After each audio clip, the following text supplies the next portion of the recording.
Assalamualaikum warahmatullahi wabarakatuh. Perkenalkan, nama saya Rizal Fahmi dan di sini saya bersama Al-Seratim akan menceritakan tentang asal-usul Kabupaten Sragen.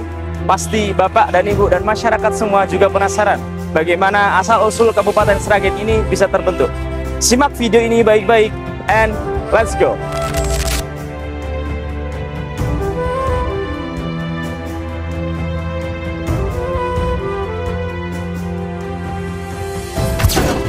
Selamat datang di Kabupaten Sragen.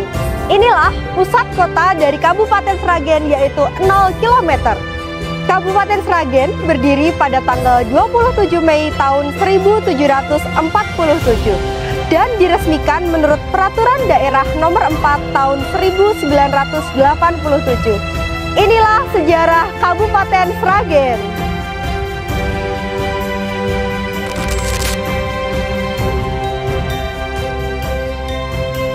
Untuk mempermudah pembahasan kita tentang sejarah singkat Kabupaten Sragen, kita akan bagi menjadi 4 bagian. Bagian pertama, masa Mangkubumi. Bagian kedua, masa Kasunanan. Bagian ketiga, masa Gunung Pulisi atau Panggih Projo. Bagian keempat, masa kemerdekaan. Pasti sangat tidak sabar ya untuk melihat ceritanya. Yuk simak video The History of Sragen.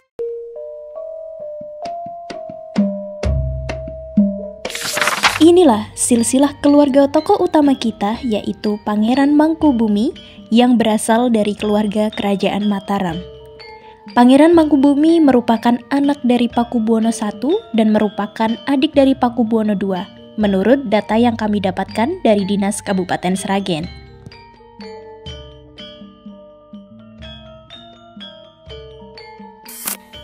Dalam sejarah hidupnya, dalam video ini Pangeran Mangkubumi mempunyai 3 nama. Yang pertama, Pangeran Mangkubumi, yang kedua adalah Pangeran Sukowati, dan yang ketiga sebagai Sri Sultan Hamengkubuwono I.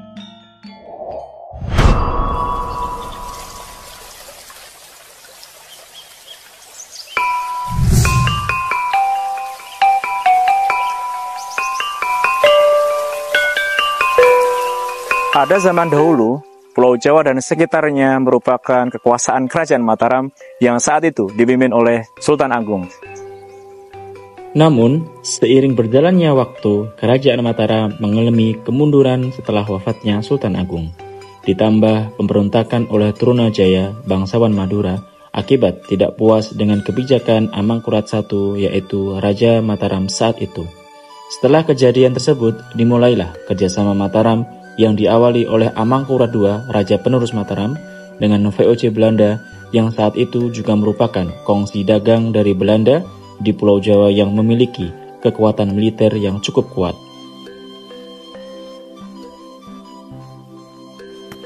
Tetapi, di waktu itu pula, awal kehancuran Kerajaan Mataram karena banyak sekali persyaratan kerjasama yang diberikan oleh VOC Belanda yang merugikan Kerajaan Mataram.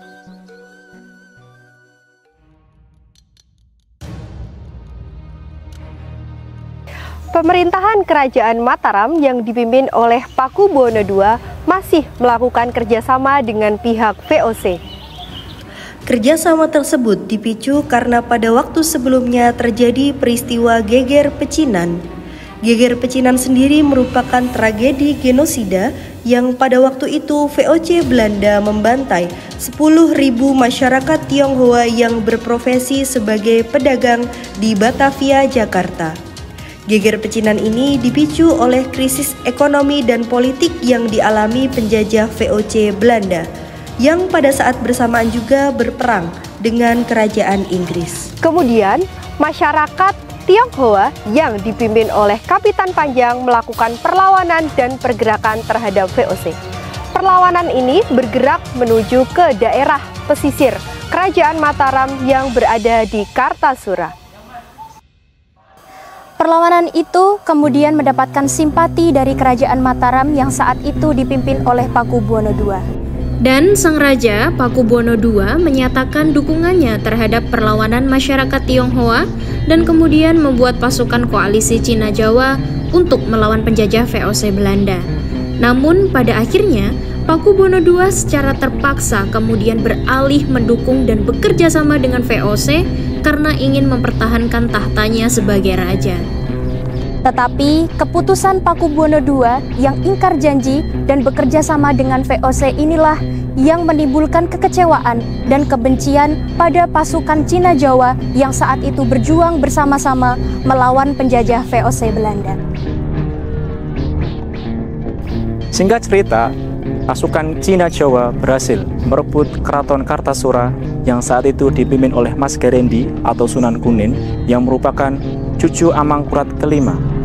Kemudian menghancurkannya dan banyak pusaka Mataram hilang karena peristiwa ini.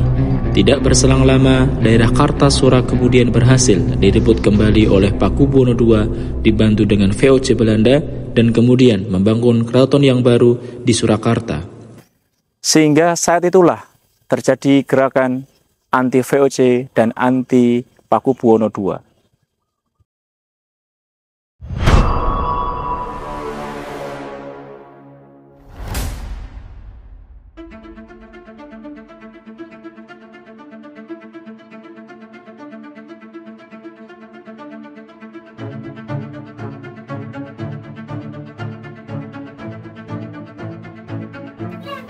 Pangeran Mangkubumi yang saat itu merupakan adik dari Pakubuwono II merasa tidak nyaman dengan sikap intervensi Belanda yang lalu sewenang-wenang terhadap kerajaan Mataram. Tindakan sewenang-wenang penjajah VOC Belanda serta tuduhan dan hinaan terhadap Pangeran Mangkubumi inilah yang akhirnya membulatkan tekad Pangeran Mangkubumi untuk melakukan pemberontakan dan peperangan melawan penjajah VOC Belanda. Gagasan perang yang disampaikan oleh Pangeran Mangkubumi saat itu diikuti oleh pangeran-pangeran yang lain dan kemudian bekerja sama ingin membentuk daerah yang terlepas dari kolonialis Belanda dan tanpa intervensi kolonialis Belanda. Gagasan itu direncanakan akan dimulai di desa Pandak Karangnongko, tepatnya di wilayah Sukawati yang sekarang di Kerikilan Masaran. Dan di desa Pandak inilah kemudian Pangeran Mangkubumi membentuk kekuatan dan mengumpulkan pasukan untuk melawan penjajah VOC Belanda.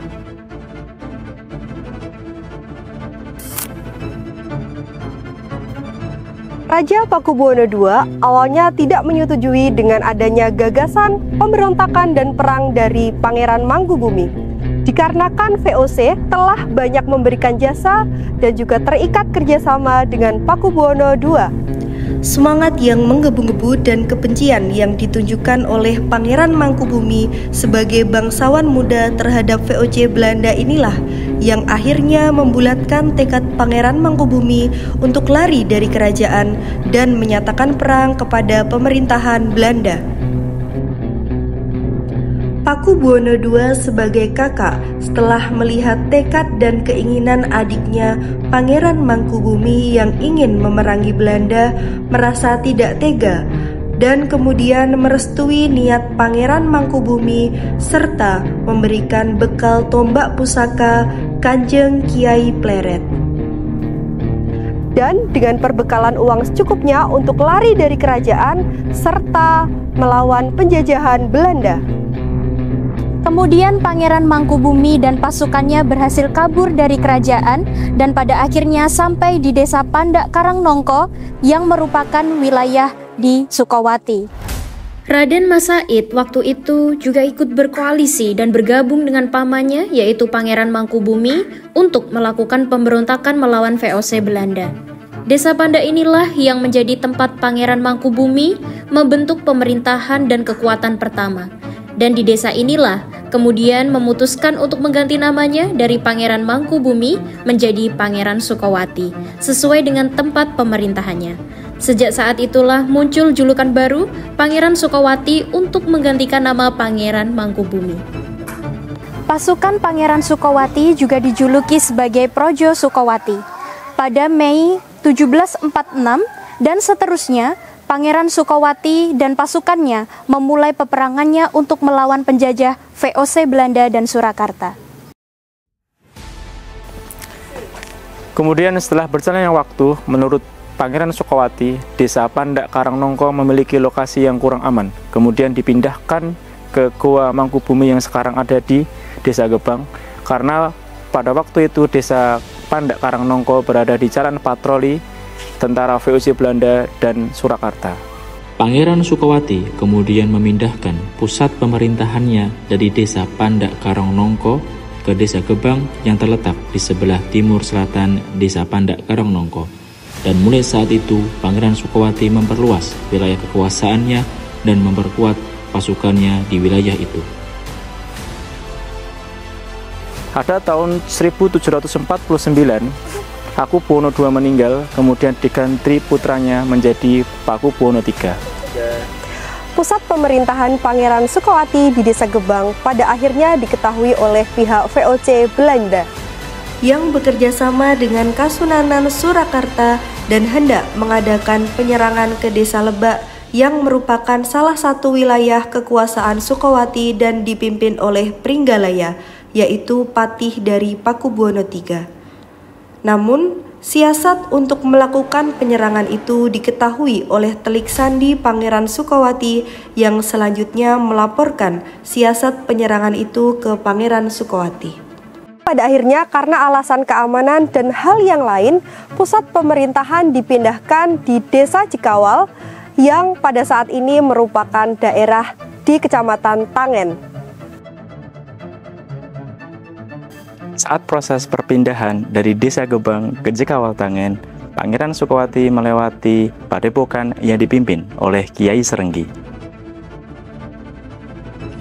Kiai Srenggi merupakan salah satu panglima perang dari Sunan Amangkurat di Surakarta yang memiliki nama asli Tumenggung Alap-Alap, tetapi mengganti nama menjadi Kiai Srenggi untuk menghilangkan jejak dari pasukan VOC. Ketika melewati padepokan Kiai Srenggi, Pangeran Sukawati diberi suguhan minuman legen yang berasal dari buah siwalan. Pangeran Sukawati merasa senang sekali dengan suguhan minuman yang diberikan oleh Kiai Srenggi. Kemudian dari minuman itulah Pangeran Sukawati kemudian memberi nama daerah tersebut menjadi Sragen yang berasal dari pasrah legen atau memiliki arti memberi legen jika diterjemahkan ke dalam bahasa Indonesia, dan Kiai Srenggi dijuluki dengan nama baru menjadi Ki Ageng Srenggi. Setelah beristirahat di padepokan Ki Ageng Srenggi, kemudian Pangeran Sukawati melanjutkan perjalanannya ke Desa Cikawal yang sekarang kita kenal dengan Kecamatan Tangen. Dan di desa inilah kemudian Pangeran Sukawati membentuk pemerintahan yang kuat dan membentuk pasukannya supaya bisa melawan VOC Belanda.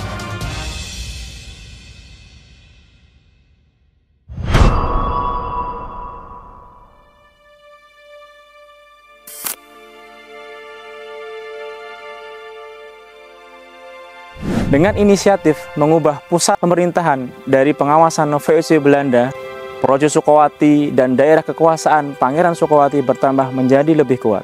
Kemudian serangan-serangan dan peperangan yang dilakukan secara berangsur-angsur oleh Pangeran dan Projonya kemudian membuat VOC Belanda terancam.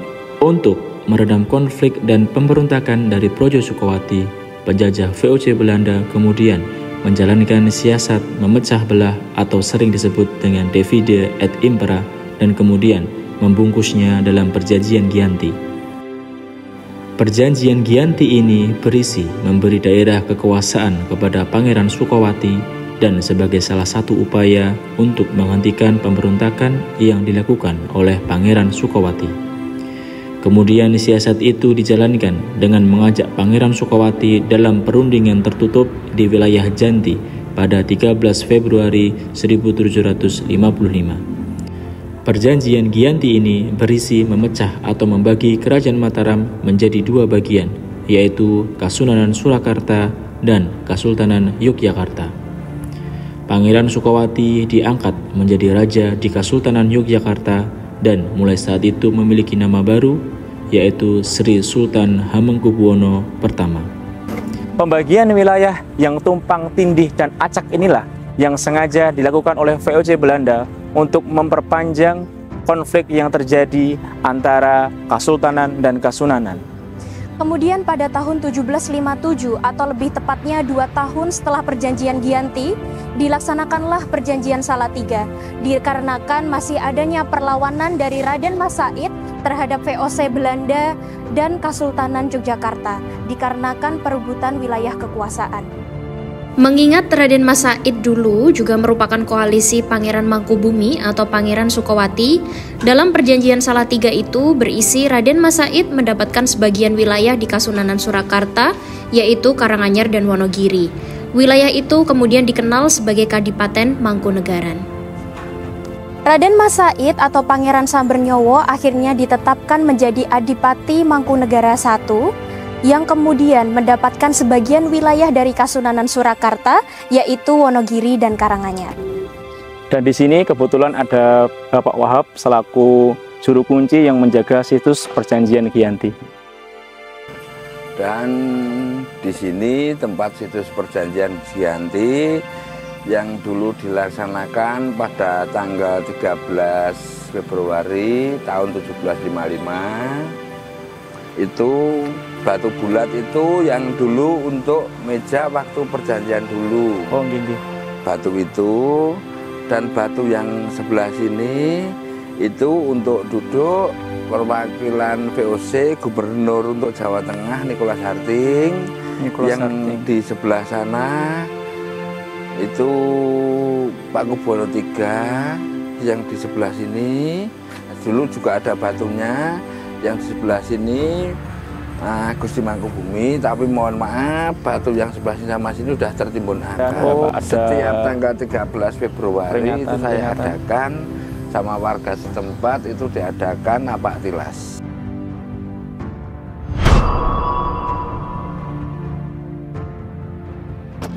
Setelah Pangeran Sukowati diangkat menjadi Sri Sultan Hamengkubuwono I pasca perjanjian Giyanti, menjadikan wilayah Sukowati kurang diperhatikan karena jauh dari Kesultanan Yogyakarta.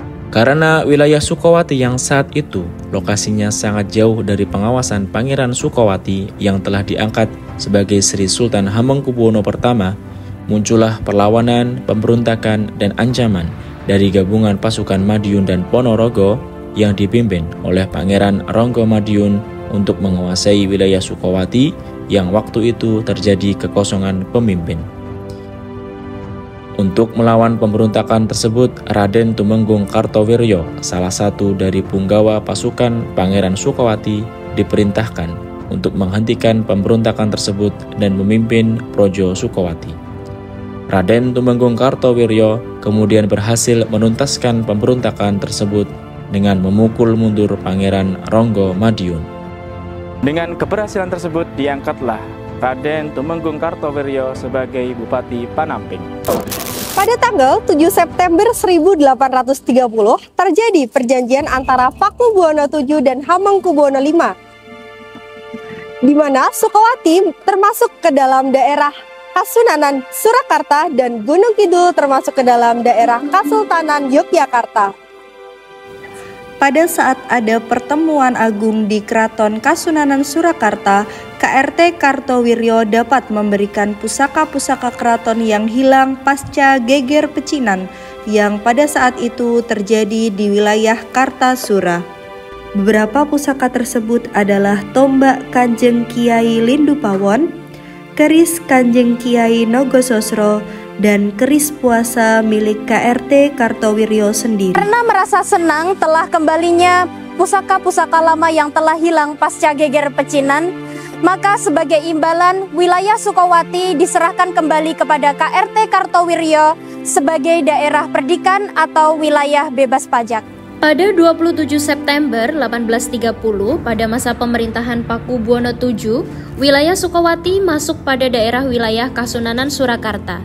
Selanjutnya, pada 12 Oktober 1840, dengan surat kekancingan dari Sunan Pakubuwono VII, yaitu surat Angger-Angger Gunung, wilayah yang tempatnya strategis ditetapkan sebagai pos tundan, yaitu tempat untuk menjaga ketertiban dan keamanan lalu lintas barang, dan surat perbaikan jalan jembatan. Wilayah Sukowati termasuk juga dalam pos tundan tersebut. Setelah KRT Kartowiryo dilengserkan kedudukannya sebagai Bupati Panamping, kemudian digantikan oleh anaknya yang nomor 5 yang bernama Raden Mas Sulomo. Selanjutnya, mulai tanggal 5 Juni 1847 oleh Sunan Pakubuwono VIII dengan persetujuan Residen Surakarta Baron de Geer, Raden Mas Sulomo ditambah kekuasaannya untuk melaksanakan tanggung jawab kepolisian. Kemudian daerah Sukawati disebut sebagai Kabupaten Gunung Pulisi Sragen, dan Raden Mas Sulomo yang ditetapkan sebagai Bupati Gunung Pulisi Sragen dengan diberi nama KRT Sastro Dipuro. Saat itu sebagai daerah kekuasaan pemerintahan Pakubuwono ke-10, Kabupaten Gunung Pulisi Sragen diganti namanya menjadi Kabupaten Pangreh Projo melalui Rejblad nomor 23 tahun 1918 sebagai daerah otonom yang melaksanakan kekuasaannya mengenai hal hukum dan pemerintahan. Tahun 1933 sampai 1939 Bupati Sragen dipegang oleh Yudonegoro. Tahun 1939 sampai 1944 Bupati Sragen dipegang oleh Wongsonegoro. Tahun 1944 sampai 1946 Bupati Sragen dipegang oleh Darmonegoro. Proklamasi.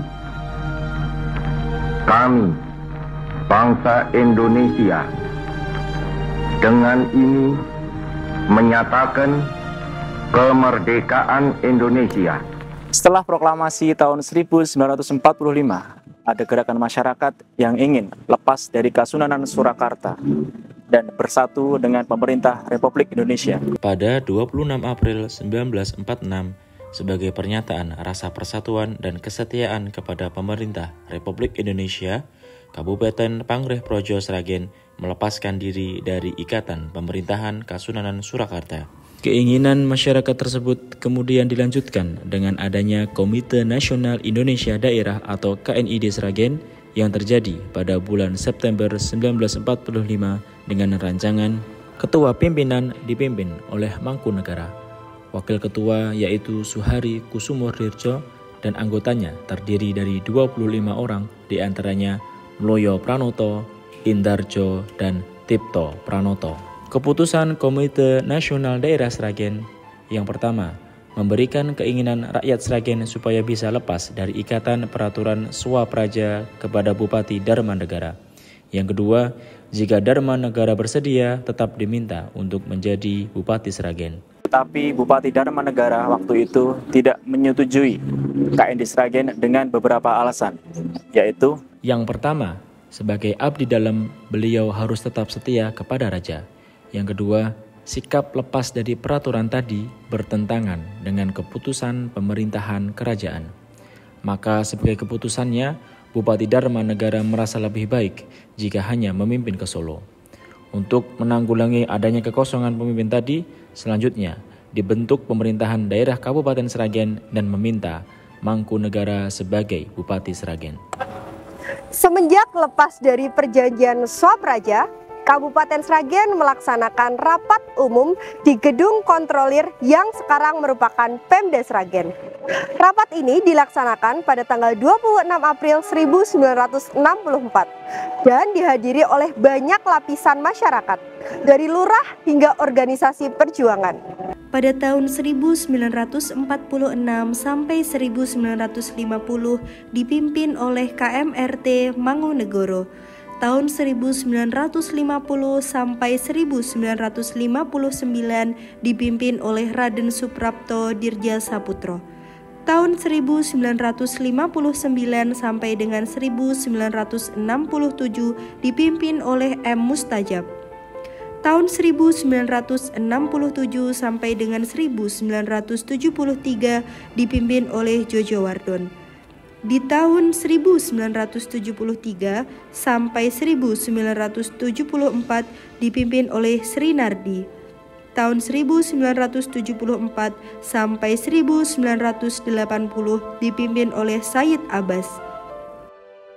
Pada tahun 1980 sampai dengan 1990 dipimpin Haji Suryanto PA. Tahun 1990 sampai 2001 dipimpin oleh HR Bawono. Tahun 2001 sampai dengan 2011 dipimpin oleh Haji Untung Wiono. Tahun 2011 sampai dengan 2016 dipimpin oleh Haji Agus Faturrahman. Dan tahun 2016 sampai dengan sekarang Kabupaten Sragen dipimpin oleh Dr. Hajah Kusdinar Untung Yuni Sukowati.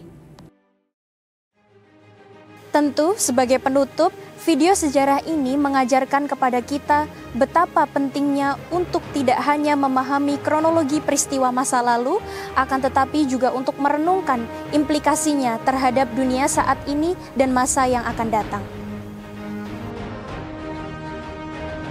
Dari konflik hingga inovasi, dari penderitaan hingga kemajuan, sejarah adalah cermin yang memantulkan kompleksitas manusia dan peradaban.